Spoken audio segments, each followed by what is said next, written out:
So our next speaker is FREYA CHOU, who is Program Director, I'm not sure if I'm getting that right, Program Director at Parasite, which is a leading contemporary art center here in Hong Kong. Hi, everyone. Thanks, Julie and Vivian, for inviting me. This is really remarkable to be here and celebrate the 10th anniversary. I think when I see the lineup of the panelists, I was feeling a bit embarrassed because we are not like hardcore NGOs or educators been working with these communities for years. So we are an art institution in Hong Kong, and so what we can speak about it's a very different approaches. I think I would just briefly talk about this project that we initiated in 2015. So Parasite, we're in an art space that we work with artists and to produce exhibitions and artworks. So when we had this idea to initiate a project dedicated to a very specific group, which is not usual for an art institution to do that. But it's like in Hong Kong, the domestic workers situation is so obvious, but there is, at least in the art context, there's a very few places that work with them. So we had this idea to develop a series of a year-long project, but what can we do? Because we are not, as I mentioned, this is not our specialty. So, but what the tools and the resources and the platform we have, sorry, thank you.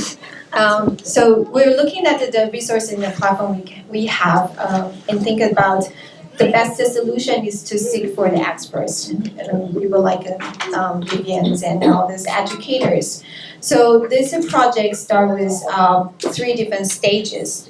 The first stage is we invite artists and researchers in their practices focusing on the issues of migrant and domestic workers. We invite them from the region to Hong Kong to do research. And then the second stage is we work with NGOs in Hong Kong. And the third stage is an exhibition. So for the research stage, we invite like 6 group artists and artist groups. I will just give one example of the outcome here. This is we invite this Indonesian collective group called Kunci Culture Study Center. Kunci, they're interested in more like culture and literature approaches. So when they come to Hong Kong, they went to Victoria Park and they found this every Sunday there is a group called Mobile Library. Is that they bring the books into the suitcase and every Sunday they brought it to the park and they had their own reading sessions. And Kunci had this idea to conduct a series of 6 sessions of reading clubs with this mobile library group of people. So they select very serious hardcore Indonesian literature written about the domestic and migrant workers' stories. And by the end of the sessions, and so every Sunday they have these reading clubs, and by the end of the session, Kunci had the idea to make a publication.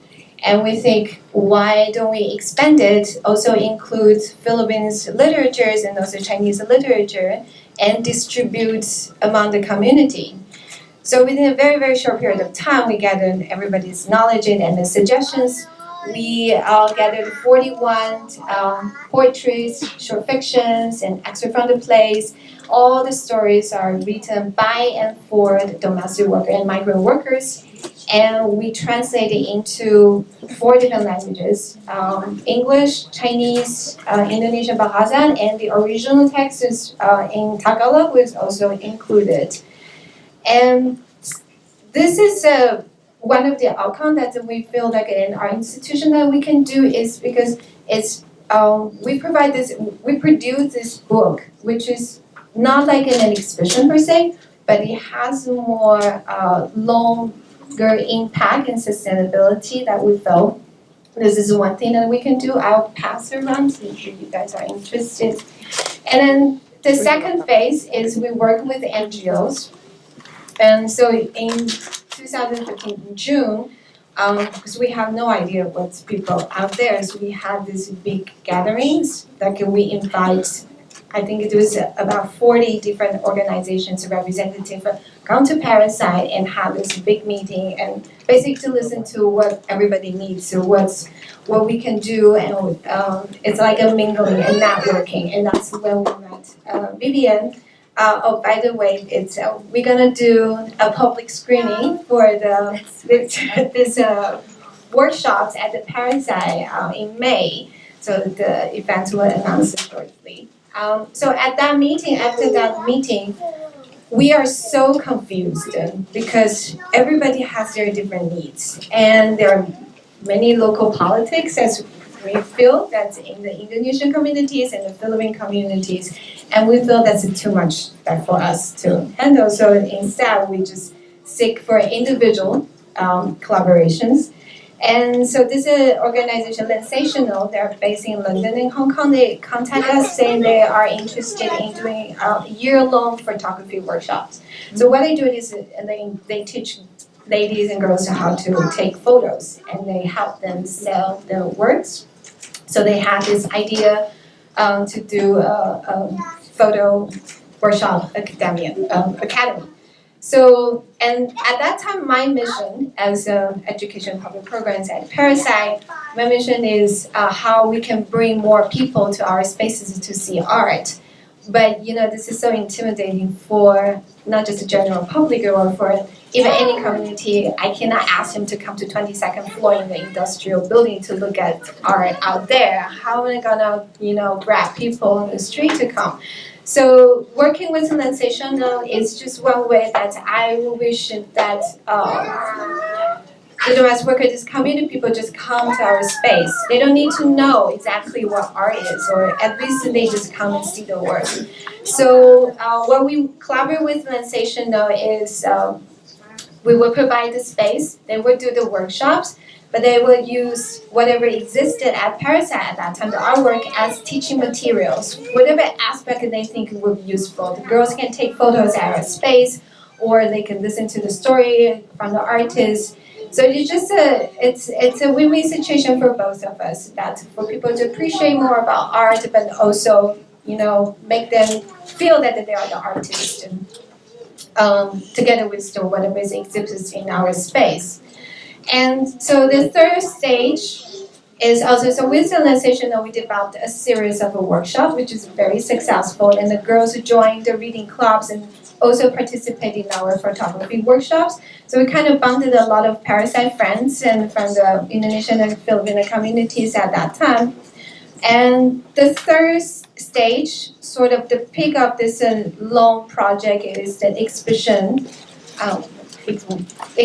called After Work. And that's in that show, it's a large group show that we gathered 30 artists' work. Some were domestic workers, or some of their family members were domestic workers. So the stories, the show, the largest touch of different issues around not just starting with the domestic workers issue, but also elaborate to the migration and class and races and different issues. So. And then, of course, it arises a lot of attentions. People come and know more about the stories of what this long initiative project is about. So, again, back to the starting from the idea of working for the project with the domestic worker. By the end of the year, we realized that this platform is not just to speak for the ladies. It's not but instead provides a platform to that them be able to their voices to be heard. So they are the artist, and they are the centerpiece. They can be as anybody else, and our approach is not to empower them, because that's not basically what we do, but it's mainly to arise the awareness for general public like me, like we used to be so take things for granted. But this is through this process and the year-long project, we hear that so many people come to us saying they have never been aware of the issue of these domestic workers before.